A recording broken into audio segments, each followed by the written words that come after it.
Prabu Klana Tunjungpura saka keraton Pulau Kencana kang mbok tampik panglamarku. Prabu Klana, wong wis ditampik kok ora rumangsa. Banjur apa karepmu? Kowe bakal dak boyong nang keraton Pulau Kencana dadi garwaku. Ora sudi dadi garwamu. Ngerti ora? Aku ki garwane Kang Mas Panji Asmara Bangun. Ora peduli, kowe bakal tak boyong kudu dadi garwaku. Ayo. Emah! Ayo. Ayo. Ayo.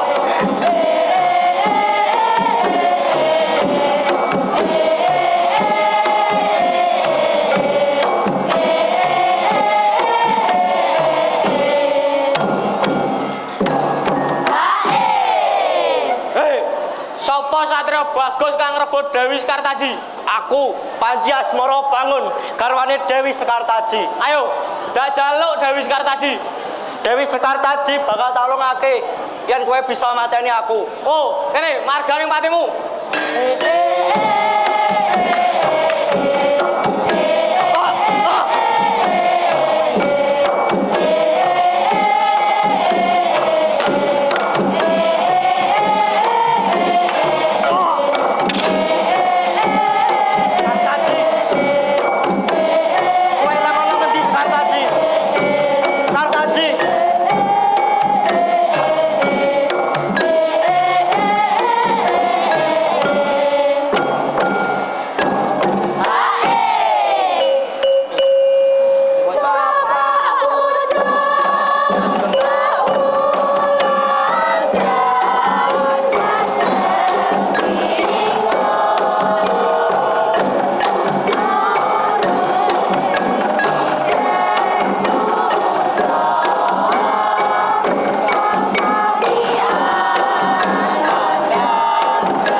Biung ana berita kang becik.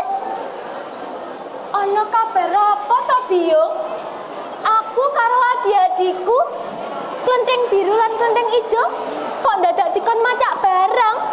Arep jagong manten apa piye to, Biung?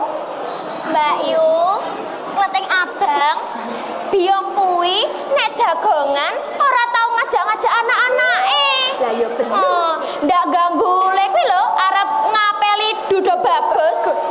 Iya ora klenteng biru. Ya ora ngono kuwi to, Mbak Yu. Mengko Biung mundak nesu lho. Tak kandhani ya, Mbak Yu. Biung kuwi arep ngabari nek ing desa Dadapan ana Joko Bagus ngadake sayembara. Sapa sing ketampa bakal dadi bojone. Ya bener kuwi.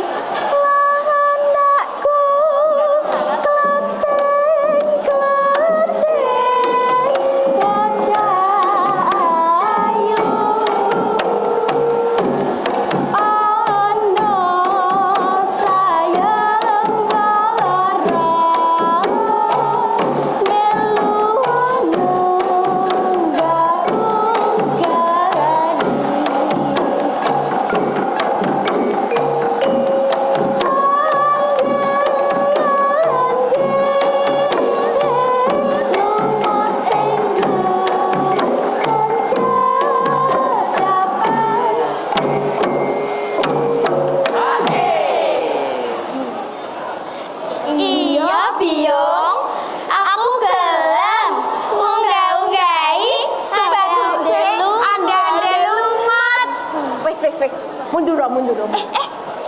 Sing mangkat aku ijen wae. Nek aku mesti ditampa no. Ya ora iso no, Mbak Yu. Aku sing mantep, jelas aku sing ditampa. Wes tak pastekno. Cetha aku sing ditampa. Aku Manuta marang Biung, salah sijine mesti ana sing ditampa. Klenteng kuning rasah diajak ya. Ayo. Nggih, sendika dawuh Mbak Wulandar. Klenteng kuning ditinggal wae.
ya. Engko nek ana aku engko tak tung ngono kuwi. Kepiye? Ora apa-apa ya. Rasa nangis ya. Cantik ilang.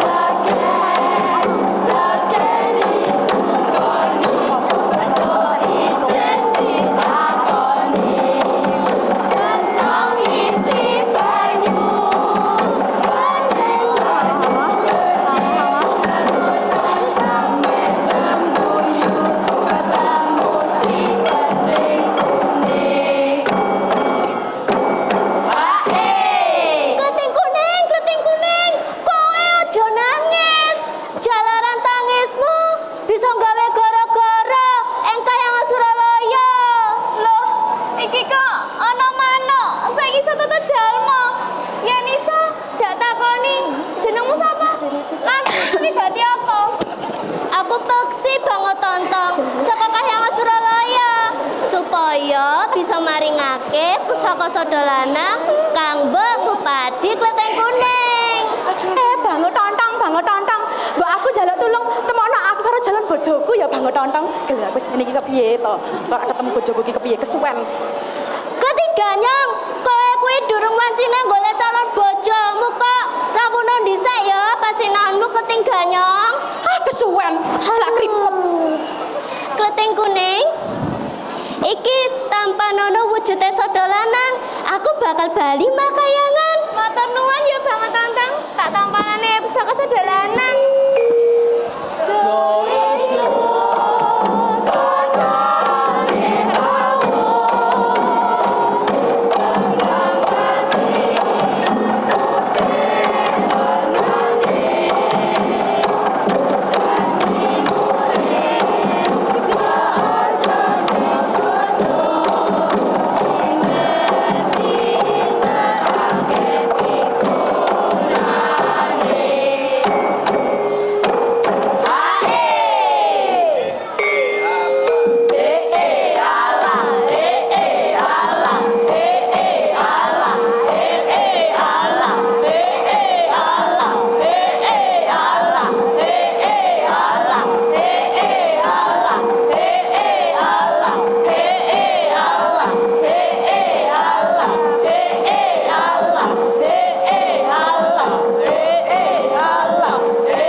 Setuju apa ora? Ya, setuju kuwi. Apa kae? Wujude apa kae? Medeni wedi aku. Coba ditakoni, iso takon ora takon coba aku. Kowe iki bangsane apa? Kok medeni? Yen bisa tata jalma, sapa jenengmu? Omahmu ning endi? Lah, dalah. Yen kowe takon, aku ku bangsane kewan. Jenengku Yuyu Kangkang. Ya omahku ya ning kali kene iki. Hiu Kangkang. Mbak aku, biungku, karo mbayu-mbayuku tulung sebrangna. Awak dhewe arep ning desa dadapan. Alah, dalah. Kok nyebrangke? Yo ana syarate. Nek gelem ngopahi aku ya gelem nyebrake. Opahe apa? Syaratnya apa? Aku manut. Aku sebrangna ya Yuyu Kakang. Syarate padha tak ambu boko siji-siji. Ayo gelem ora? Aduh, aku nek jambang. Duh, gelemo ora nek lara. Nek wis ngerti rasane mesti malah tuman. Ya wes, aku gelem. Aku sebrangna ya Yuyu Kakang. Ye. Sun sabrangke wong ayu sing liwat iki kubyuk sing ala kubyuk sing Sampean, Mbak, sampean. Ya wis, sampean wae, Mbak. sun sabrangke wong ayu sing liwat kene kubyuk sing ala kubyuk sing Itu cie. Hati-hatimu piye yo? Kemayu. sun sabrangke wong ayu sing liwat kene kubyuk sing ala kubyuk sing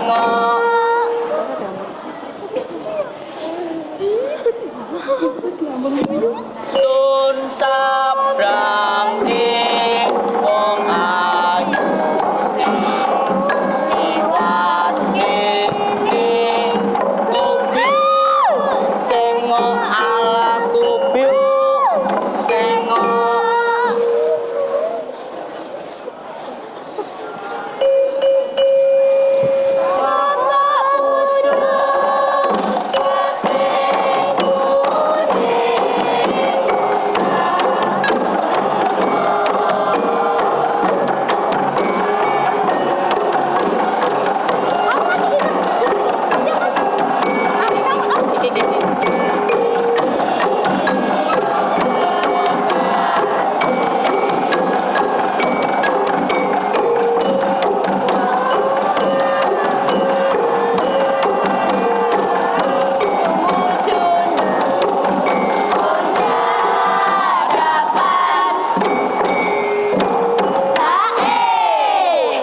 Klenting ganyang.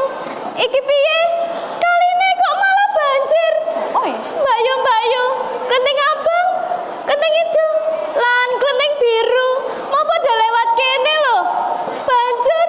Sapa kang nyebrangke kae mau yo? hei kowe ngerti yo sing nyebrangke klenting-klenting mau ki aku banjur kowe ki sapa kok gandane teng-tengan kaya ngene hah waduh. Bangsane apa iki kok medeni men? Ampun diwangsuli riyen lho Mas Ayu Kleting Kuning. Kowe ku sapa? Wong kaya ngono kuwi bentukane.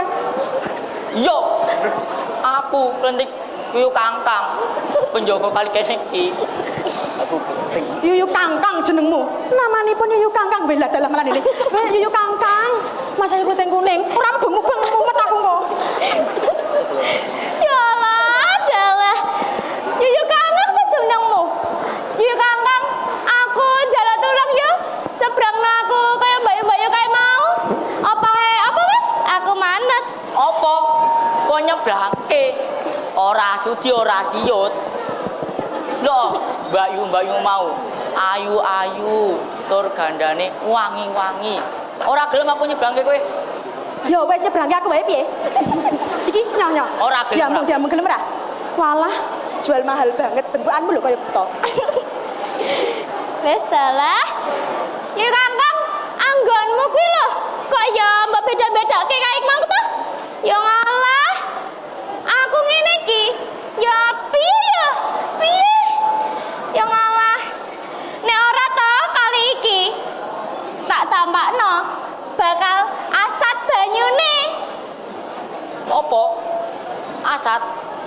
ayo, temokno. Oh, rasanya ya Kakang. Ciat. Aduh mati aku aduh.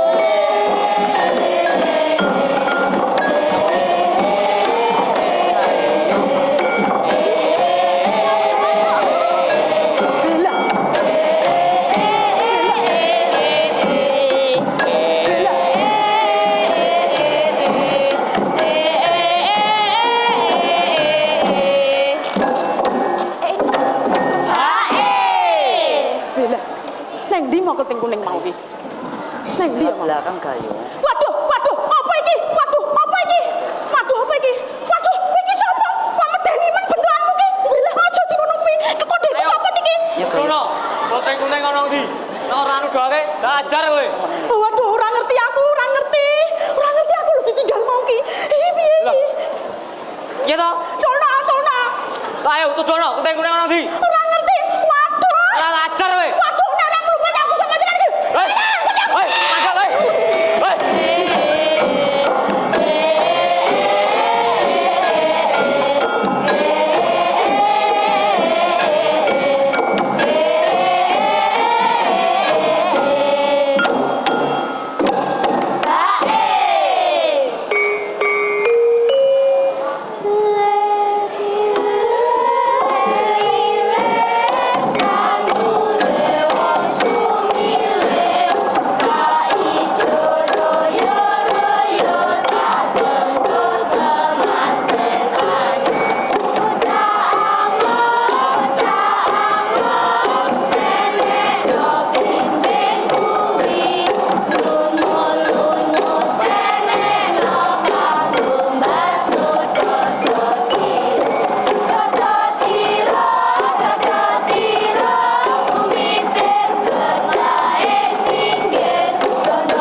Ger, putraku andi-andi lumut. Wonten jauh menapa Mbok Rondo dadapan? Aku dak takon. Kok lehmu maca buku kuwi ora wis-wis? Duwe karep apa to, Ger? Kejawi kangge sinau lipur diri ugi kangge nego datengipun wanita kinasi ingkang kula upadi Mbok Rondo. Oh, ngono to. Bancik? Nggih. Cik, coba kae ungaken jodo kae ana apa? Kok sajake akeh uang padha mrene? Ungaken kono ya, Bancik? Nggih, kula ngake paling-paling ya para wanita-wanita sing ajeng ngunggah-unggahi bagus andi-andi lumut. Pun nyun pamit. Iya.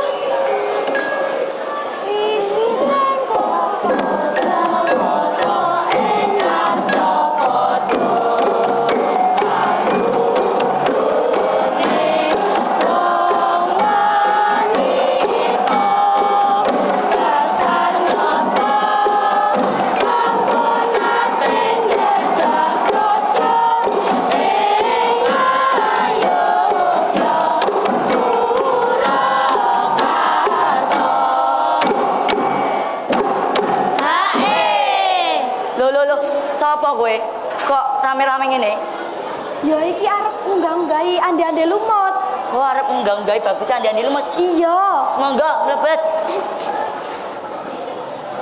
Nyun sewu Mbok Rondo, menika wonten badhe para wanita sing ajeng ngunggah-unggahi bagus andi-andi lumut. Semangga Mbok Rondo. Oh ya, dak tampa aturmu ya, Bancik.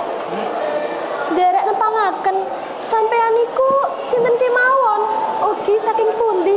Lajeng wonten perlu menapa? Kula Mbok Wulanjar saking Randusari. Niki putra kula klenteng abang, klenteng biru uga klenteng ijo. Wigatosipun badhe ngunggah-unggahi Raden Bagus andi-andi lumut. Nggih.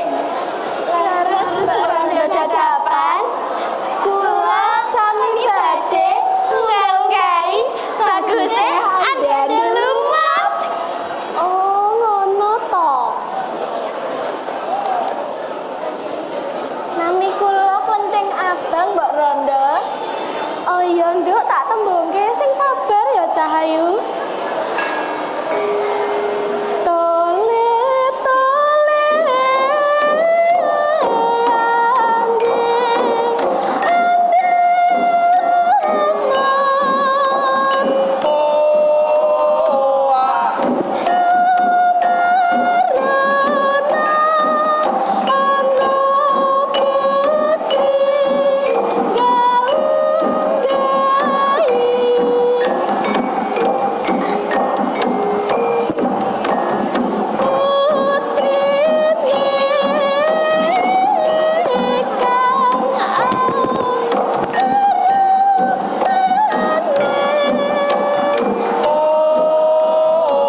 piyo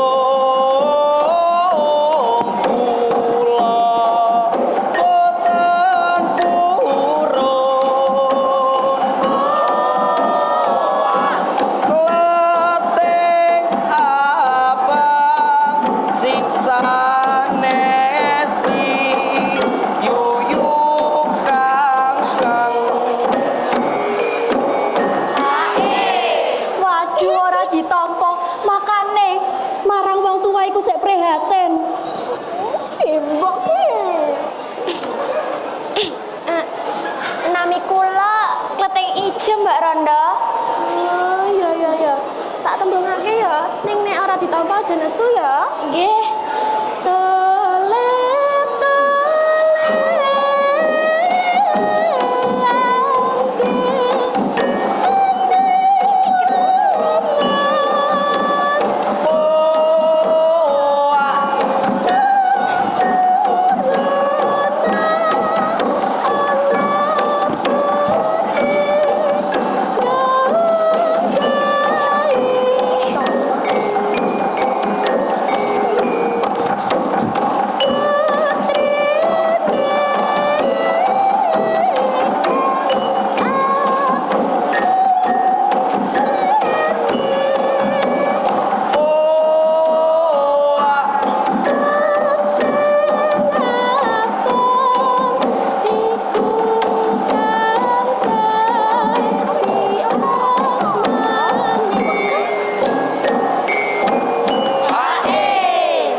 Gentos kula nggih Mbak Randa. Nami kula Kleting Biru. Iya, Nduk. Tak padahal aku sahayu ini iki kok sabar ya Cahayu.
Nanging nyatani ora ana sing ditampa. Sing sabar ya kabeh wae. Nggih, mboten menapa Mbok Rondo dadapan.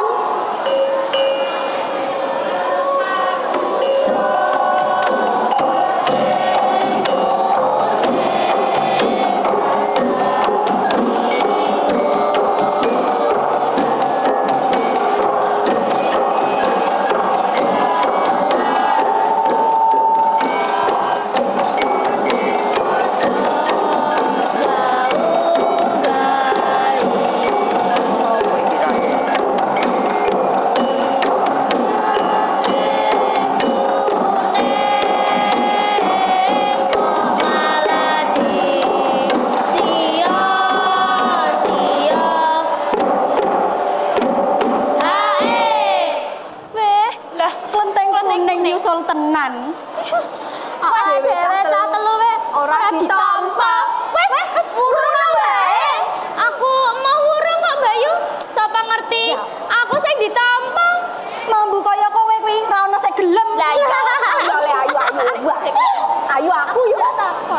Jenengmu sapa kok ambumu teng-tengan kaya ngene? Nami kula Klenteng Kuning. Kula ajeng unggah-unggahi bagus andane lumut. Walah, wong ya sing ayu-ayu tergandane wangi-wangi ora ditampa kok ya. Yo iki arep tak kon nembungke.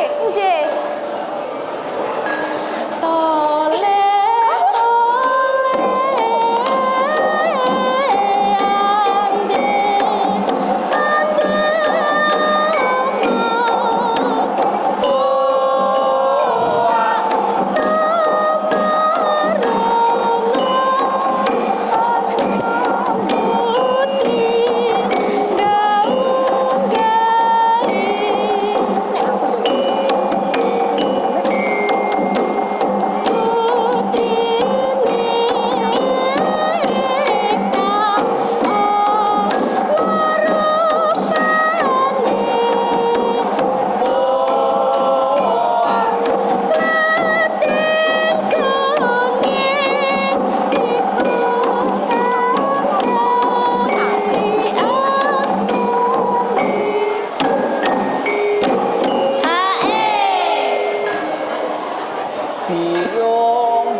caos laporan.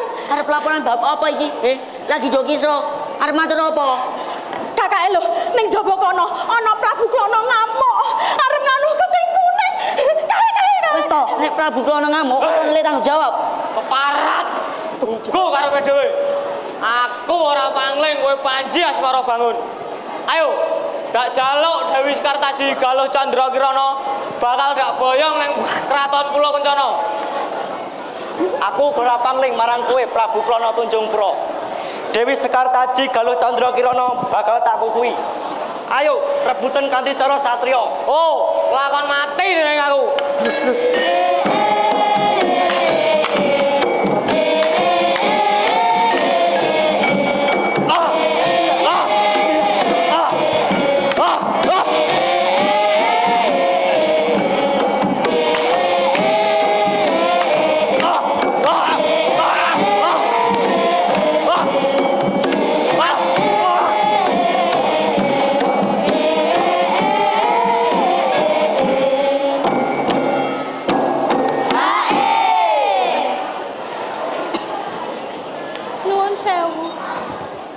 Entunipun panjenengan iku sinten? Kula Kang Sakawit aran ande-ande lumut. Nanging saknyatane kula Panji Asmara Bangun. Ketemune Dewi Sekartaji Galuh Candra Kirana dadi sarana ilange angkara murka kang kawujud Prabu Klana Tunjungpura. Moho saka iku ayo padha asesanti.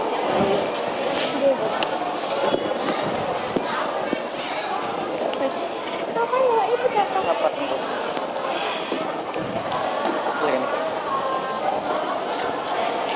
Suradila Jayani Kraton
Salam budaya. Lestari budayaku.